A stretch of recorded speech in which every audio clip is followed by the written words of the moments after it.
All right, picture this.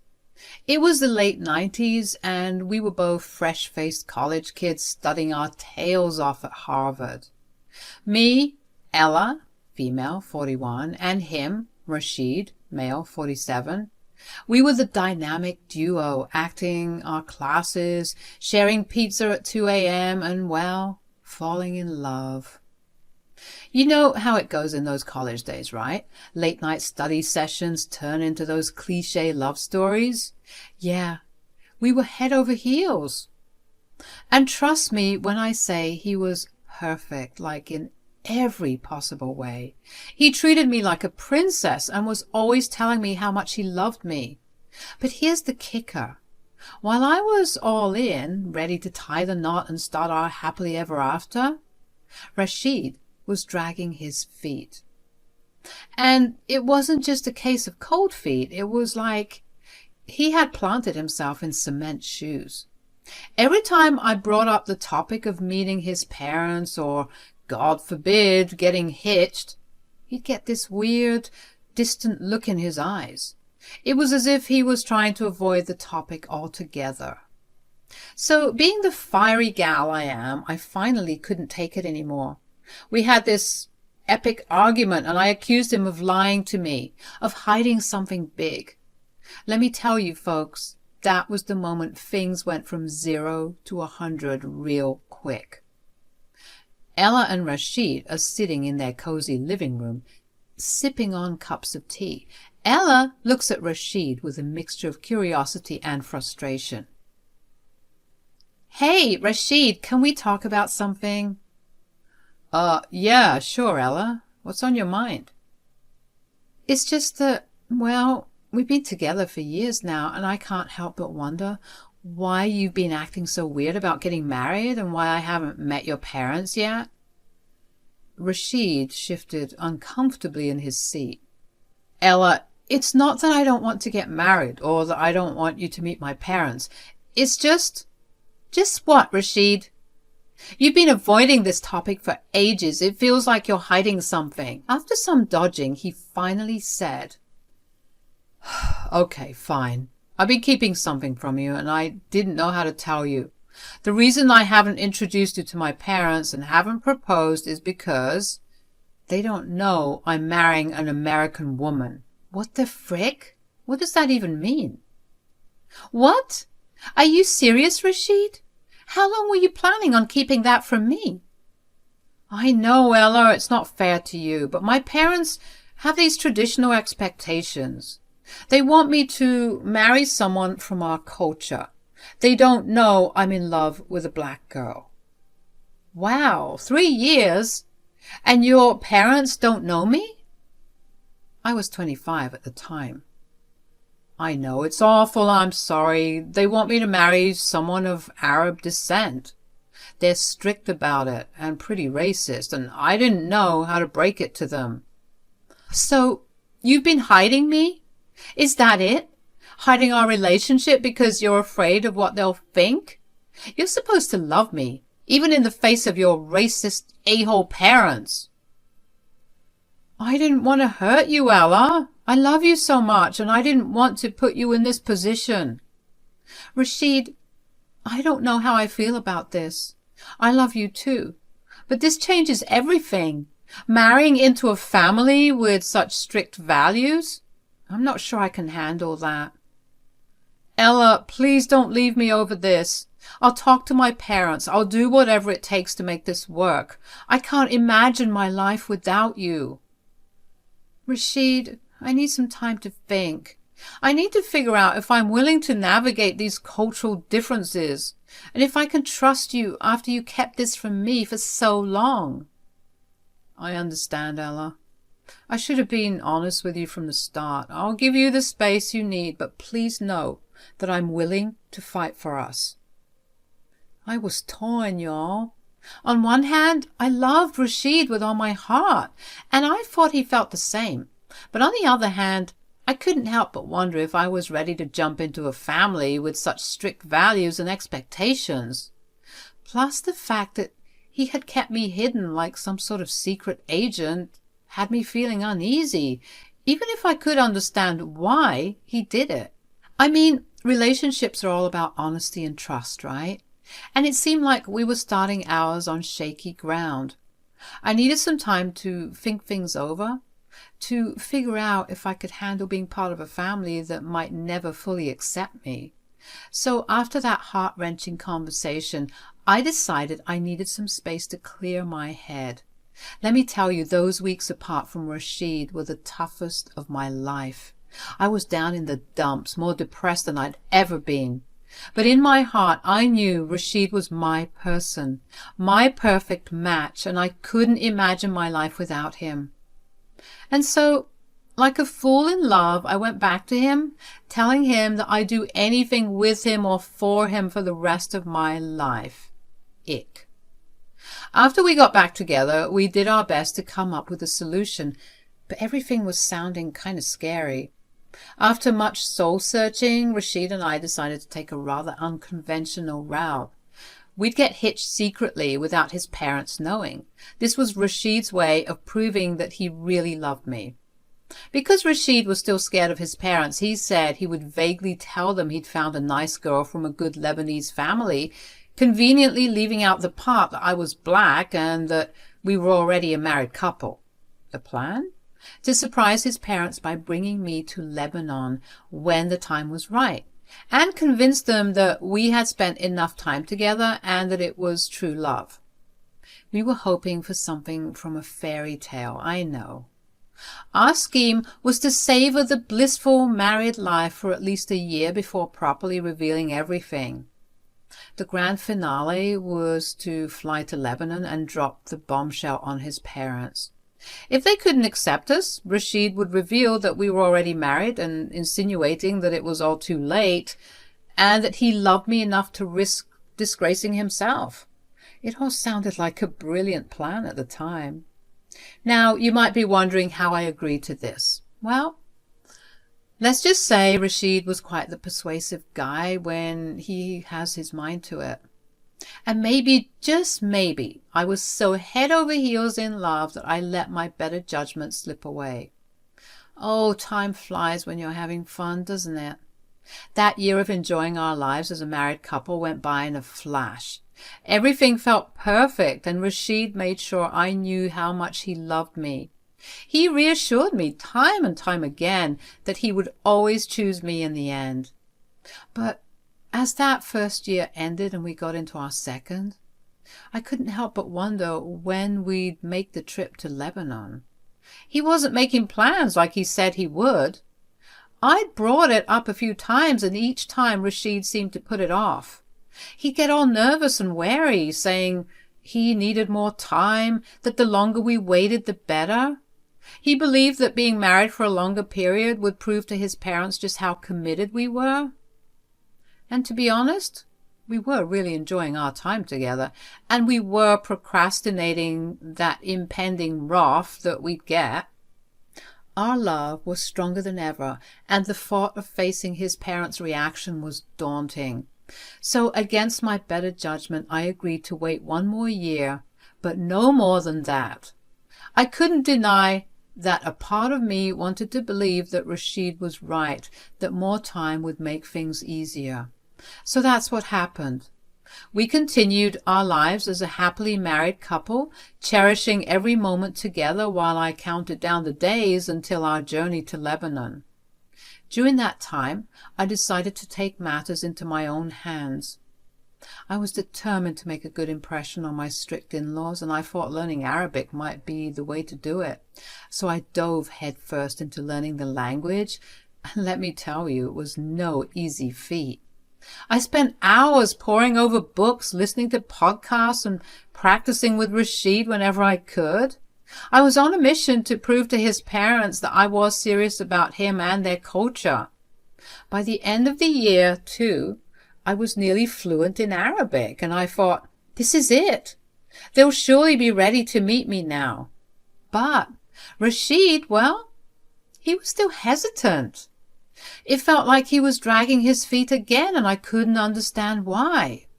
I mean, I had put in all this effort to learn their language, spending hours learning about Lebanese culture and how to cook Lebanese food, just to embrace their culture and prove my worthiness as a good daughter-in-law. And yet, he was still stalling. I knew I had to put my foot down. It was time for us to face the music, especially after I overheard conversations between Rashid and his parents. They were wondering when he would finally bring his dear wife to Lebanon. It was as if they were growing impatient too, and I couldn't let this go on any longer. Rashid, we've been patient long enough. When are you going to bring her to Lebanon? I want to see this girl. Yes, son, it's been 2 years now. I'm sure her family is impatient as well. Mom, Dad, I promise. I've been thinking about it. It's just that... No more excuses, Rashid. We deserve to meet your girlfriend. Too much time has passed. We've waited long enough, son. It's time to introduce her to the family. Rashid mumbled some more things about booking the tickets, and that was that. Well, not long after, we made our way there. So there we were, in Lebanon, ready to face Rashid's family. It took a lot of pushing and a month of planning to get Rashid on board, but we finally made the trip. I was nervous, but mostly I was hopeful that things would somehow work out. When we arrived at his parents' place late at night and revealed that I, Ella, was not only black, but his wife, things got ugly, like really fast. His parents were furious, yelling at him for bringing a girl like this into their home. Rashid tried to defend me, but his family's anger drowned out his words. I didn't back down either. I spoke in Arabic, trying to show that I respected their culture and that I was committed to Rashid, and that their views on Africans, African Americans, were wrong. But it didn't make much of a difference. If anything, they saw me fighting as defiance. Myra and Malik were beyond angry, calling Rashid a disgrace and making racist comments about me. It hurt. I'm not going to lie. And even though I cried, I stood my ground. I had expected Rashid to stand up for us, to tell his parents that he'd always choose me even if they didn't accept us, even though he reassured me time and time again that he would if he needed to. But he didn't. Instead, he was apologizing to them as if he wanted to make peace. It hurt, because I had hoped he'd fight for our love, or at the very least fight for my dignity as a human being, but he seemed to be siding with his parents, even when they were being so unfair and racist and rude. At that moment, I realized I might have been too hopeful and naive to think our love could conquer everything. It was a tough pill to swallow, and I felt hurt and betrayed, not just by Rashid's parents, but by Rashid himself. After being shown the door at his parents' place in Lebanon, Rashid and I had to book a hotel room, which was our plan B all along. But instead of celebrating our newfound independence away from that toxic part of the family, as was planned, we found ourselves arguing. I couldn't help but ask Rashid why he didn't stand up for me like he said he would. Rashid's response was that he had panicked, and the reality of the situation was nothing compared to the worst-case scenario he had envisioned. He argued that it wasn't fair for me to put all this pressure on him because, after all, those were still his parents. We had some heated exchanges, but eventually, as always, we made up. I think it was partly because a few days had passed and I depended on Rashid to help me navigate my way through Lebanon. We patched things up quickly and decided to return home to America. Back in the U.S., Rashid told me that he couldn't cut off his parents because he respected them too much. He wanted to try and mend things and get back in their good graces eventually.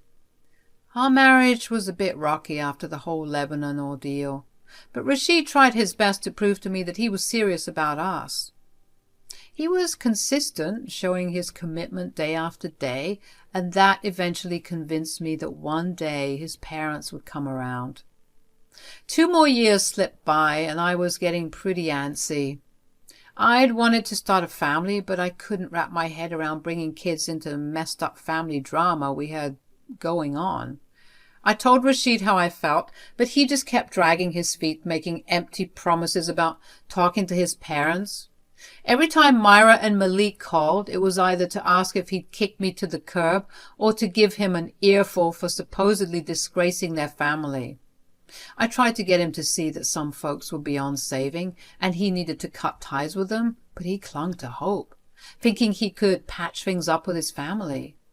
Then came our mother of all arguments when I turned 36. I was fed up and felt like we couldn't wait any longer to start a family. Rashid, we need to talk. We can't keep putting this off. Ella, can't we just... No, Rashid, we can't. I'm turning 36 and I want to start a family.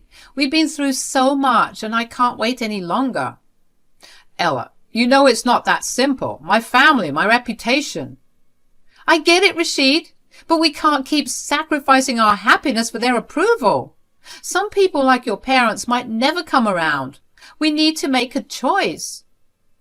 You just don't understand, Ella. You're not worth ruining my life for. Let me tell you, that crap right there, that hit me in the gut. He looked like he regretted saying it, but he wasn't remorseful enough to apologize. Rashid, I thought we were a team, that we'd face this together.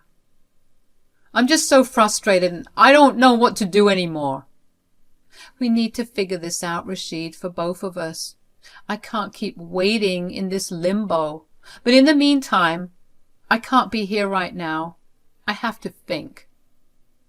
I couldn't stand to be in the same house that night. I needed some space to sort out my feelings and heal from the emotional wounds our argument had caused.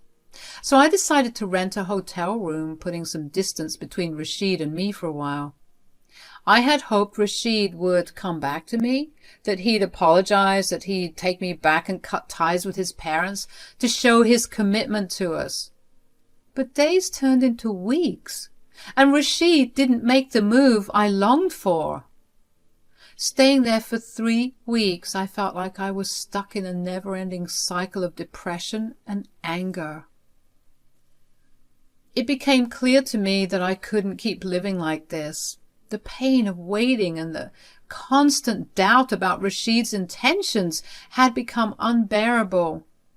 One day I made a tough decision that would change everything. I managed to get my hands on divorce papers and I filled them out. I decided to leave them in our house when Rashid wasn't even home to avoid any confrontation. Deep down, I knew he had a way of talking his way back into my life. So I left those divorce papers along with the engagement ring he had given me. It was a heartbreaking choice, but I knew it was time to move forward, away from all the nonsense and drama. After I left those divorce papers and my engagement ring in the house, Rashid returned home from work and he was blowing up my phone. He sent me hundreds of text messages begging me to take him back. It took every ounce of strength in my being not to call him back, not to open the doors of communication again. I decided to handle communication through my lawyer because I couldn't bear to face the man who had caused me so much pain. Rashid continued to plead and apologize, thinking that if he could appease me, I would change my mind. The divorce went somewhat smoothly and quickly because Rashid believed that I would eventually come back to him, so he was quite lenient with a lot of things. But a whole year passed after the divorce and I was still avoiding him. Rashid began to panic, realizing that I was being serious and that he actually needed me in his life. But I no longer wanted him. The wounds were too deep, and the pain he had caused was something I couldn't easily forget or forgive. 4 more years flew by, and now I was 41, living my best life, dating around, and thoroughly enjoying my late 30s. Those years had brought a sense of freedom and happiness that I hadn't felt in a long time. I had built a new life for myself, one that didn't revolve around the turmoil that had once defined my relationship with Rashid. Then, out of the blue, my peaceful world was disrupted. My inbox was flooded with emails from unrecognizable addresses. At first, I didn't pay much attention to them, but they kept coming. I didn't want to think ill of my ex, but honestly, I wouldn't put it past a man to continuously harass a woman he was obsessed with. So eventually, my suspicions of Rashid being behind this sudden dose of harassment were right. Eventually, Rashid managed to get a hold of my new phone number, and that's when fear started creeping in. I couldn't help but wonder how he had managed to find my number, so I asked him about it, and it wasn't pretty. His response sent a shiver down my spine. "Ella, how could you ignore me for all these years? What happened to 'till death us do part'? You're selfish, you know that?"